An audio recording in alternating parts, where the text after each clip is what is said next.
এইয়া আমাৰ ধুনু মাইনাকেইজনী পাই গ'ল আহি। গগন ছাৰ অহাই নাই নেকি? নাই অহা নহয়, ঘৰতহে আছে। বাকী কেইজনীও অহা নাই, ঘৰতহে আছে। যোৱা ঘৰলৈকে যোৱা দেই।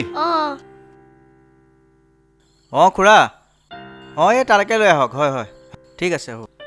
গগন ছাৰ আমি পালোহি। আহি পালাহি। বাকী কেইজনীক তালৈকে মাতি দিছোঁ। এইকেইদিন শিকাই দিয়া নিচিনাকৈ ঘৰত প্ৰেক্টিচ কৰিছা নহয়? কৰিছো, কিন্তু ভালকে পৰা নাই। মোৰো মাজে মাজে ভুল হৈ যায়। ৰ'বা দেই। হেল্ল'। বৌ আহিলে নেকি? মই গৈ আছোঁ দিয়ক। তাইক তাতে থৈ আহক। হয় ঠিক আছে হ'ব দিয়ক। মইনাহঁত তোমালোকে এটা কাম কৰা, তোমালোক তালৈকে যোৱা দেই। মই অলপ পিছত গৈ আছোঁ। মই নিজলৈকে তোমালোকে প্ৰেক্টিচ কৰি থাকিবা দেই। হ'ব।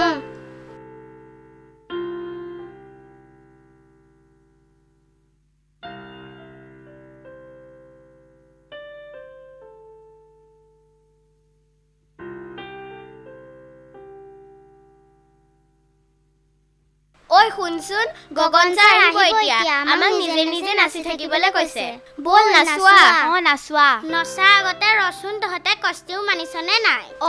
পাহৰিলো নহয়। কাইলৈ আনিম দে। আমিও অনা নাই, কাইলৈ আনিম দে। হ'ব দে। তই এইখিনিতে আছিলা। ৰচোন গীতিকাচোন অহাই নাই। তাই নহ'লে দিগদাৰী নহ'ব জানো? তাই জেগাকণ খালিয়ে থাকক দে। নহ'লে এটা কাম কৰোঁ, তাই জেগাকণত নহ'লে আমাৰ ভাইটিকে সোমোৱাই লওঁ। নালাগে। সি সোমালে খেলি মেলিহে কৰিব। সিপিনে গীতিকা আকৌ নগা হৈছে, সি ক'ত পাৰিব? কেলৈ নোৱাৰিম? নগা হ'বলৈতো আৰু সহজ। গামোচা এখন লৈ চুৰিয়াৰ চিনাকে পিন্ধি জাঠি এটা লৈ বাছ নাচি থাকিম। হ'ব নাচো। গীতিকা আহিলে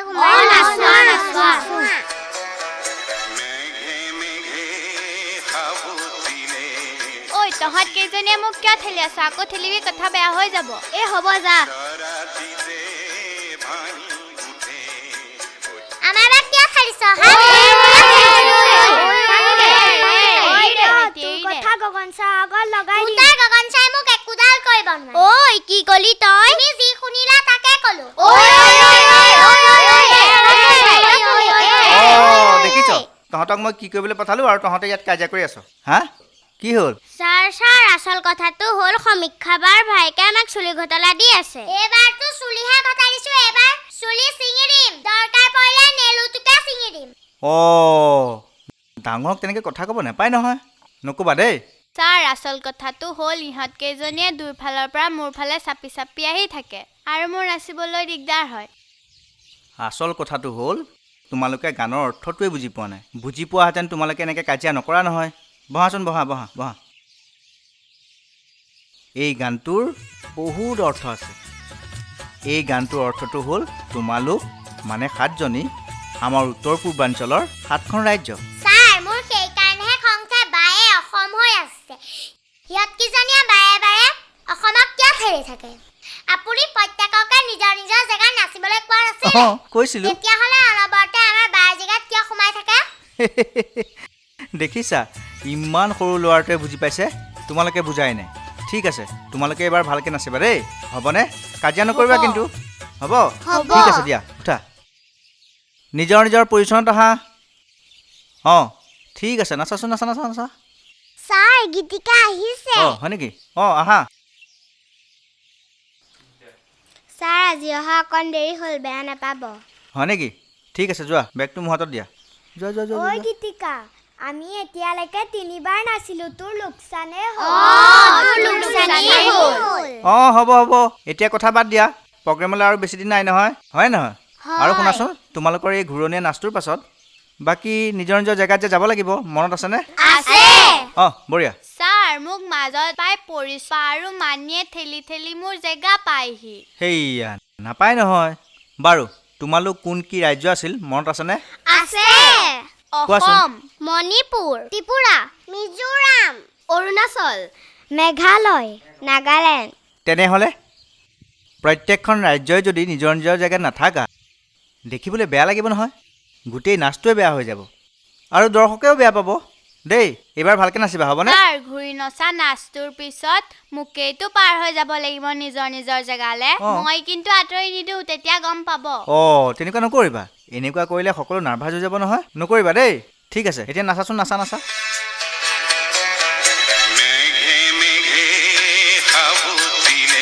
অঁ ঠিক আছে গৈ আছোঁ ৰ অঁ ঠিক আছে তোমালোকে নাচাচোন দেই মই আহি আছোঁ দেই ঠিক আছে অঁ ঐ কথা কৰ তই মোৰ লগতে আহ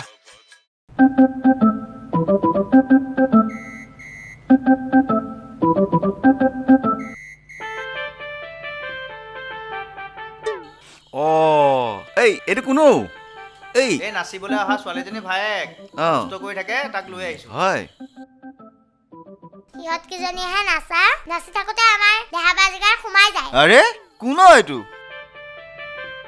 কি নাম ভাইটি তোমাৰ নমস্কাৰ মোৰ নাম শ্ৰী পবিত্ৰ বৰা অঁ দেউতাৰ নাম কি মোৰ দেউতা নাই হেই কি কথা কোৱা তই তেনেকৈ সুধিলে সি ক'ৰ পৰা ক'ব আজিকালি দেউতা বুলি নকয় নহয় পাপা পাপা আছেনে নাই সুধ পাপাৰ নাম কি মোৰ দেউতা পাপা কোনোৱে নাই মায়ে দেউতা মায়ে মা মই দেউতাক বেয়া পাওঁ বেয়া পালে নহ'ব নহয় গগন ছাৰে গোটেইকেইখন ৰাজ্যক একেলগে থাকিবলৈ কৈছে আহ আহ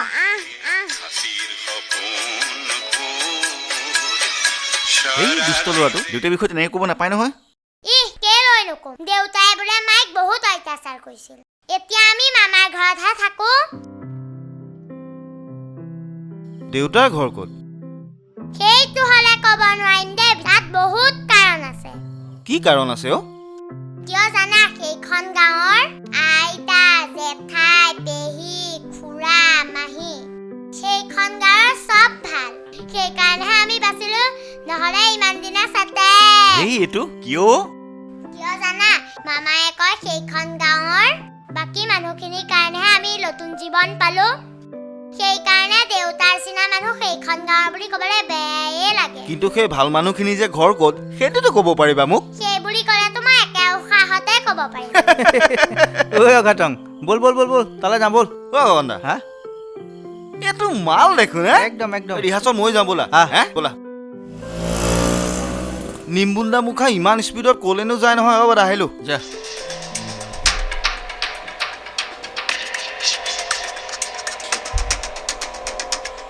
মাইনা বল তই নাযাওঁ বাবু দাদা নাযাওঁ বলচোন তই নাযাওঁ বাবু দাদা মই নাযাওঁ নাযাওঁ বাবু দাদা নাযাওঁ নাযাওঁ মই বাবু দাদা নাযাওঁ নাযাওঁ মই বাবু দাদা আৰু ঐ, ৰচোন, ৰ, ৰ, ৰ। কৰি যাম ঐ ছোৱালীজনীক তুমি ঘপককৈ লৈ গৈছা যে নাই নাই অভদ্ৰ নেকি তই ৰ'বচোন ৰ'ব এই নমচোন নম এই কোন হতোৰ কোন হয় কোন হয় এই ৰ'ব এইক মই থৈ আহি আপোনালোকক কথাখিনি কৈ আছোঁ কোন হয় সোধাচোন কোন হয় কোন অ'কে বছি তুমি চিনি পোৱা নে পাওঁ আমাৰ ঘৰৰ কাষৰ বৰদেউতাৰ ল'ৰা বাবু দাদা এতিয়া শুনিলে হ'লেও ৰ'বা মই ঘৰলৈ ফোন কৰাচোন কৰা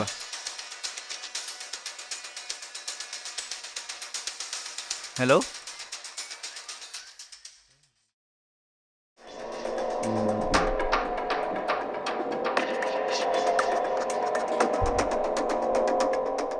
অলপ আগতে মিজো পুলিচৰ গুলীত অসমৰ কেইজনমান জোৱানৰ শ্বহীদ হ'ল তাৰে মাজৰ এজন এই দেউতাক কি আমাৰ দেউতা গুলি লাগিলে একো নহয় আমাৰ দেউতা অসম পুলিচ হয় বিহুত ঘৰলৈ আহোঁতে জেৰুৱা দি থাকোঁতে হাত কাটিছিল নিজে উতলা গৰম তেল দি দুদিনতে ভাল কৰি দিলে গুলি লগা জেগাত নিজে গৰম তেল দি ভাল কৰি দিব একো নহয় অ' গগন ছাৰ মই আৰু অকণ ৰিহাৰ্চল কৰি যাওঁ নেকি তুমি এতিয়া নালাগে মাজনী কাইলৈ ৰাতিপুৱা আহিবা যোৱা হ'ব কাইলৈ কষ্টিউম লৈ আহিম নে হ'ব আনিবা কাইলৈ কিন্তু তুমিয়ে কষ্টিউম পিন্ধাই দিব লাগিব হ'ব মাজনী তুমি এতিয়া যোৱা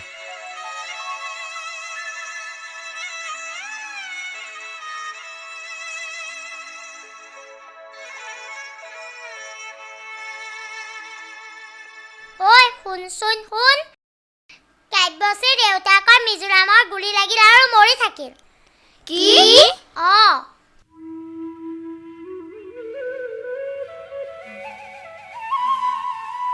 অ' গগন ছাৰ সাত ভনী নাচত আমি নাচিলে ঠেলাঠেলি কৰিলে বেয়া কথা বুলি কয় কিন্তু তাৰ দেউতাকক মিজোৰাম পুলিচে মাৰিলে সেইটো যেনে ভাল কথা হ'ল এৰা বেচেৰীজনীয়ে আকৌ মিজোৰামহে নাচিছিল আগতে ভূপেন কাকাই কৈ যোৱা সাত ভনী এতিয়া আৰু নাই। সাত ভনী গৈ এতিয়া সাত সতিনী হ'লগে।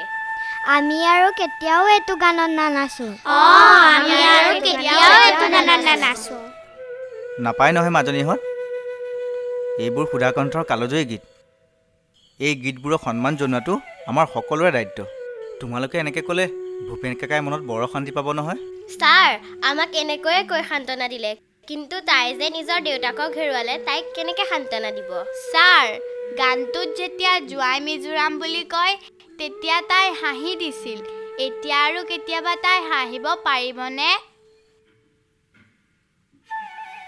তাইৰ দেউতাকক জানো মিজোৰাম বুলিছে আকৌ জীয়াই তুলিব পাৰিব? কওক ছাৰ, কওক। তাইৰ দেউতাকক মিজোৰাম পুলিচে জীয়াই তুলিব পাৰিব জানো?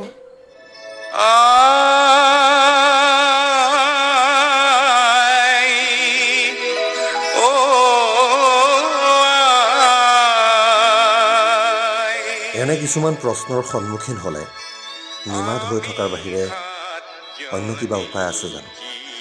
সাত ভনীৰ সাত ৰঙৰ ৰামধেনুত আজি তেজৰ দাগে কৰাল বান্ধিছে।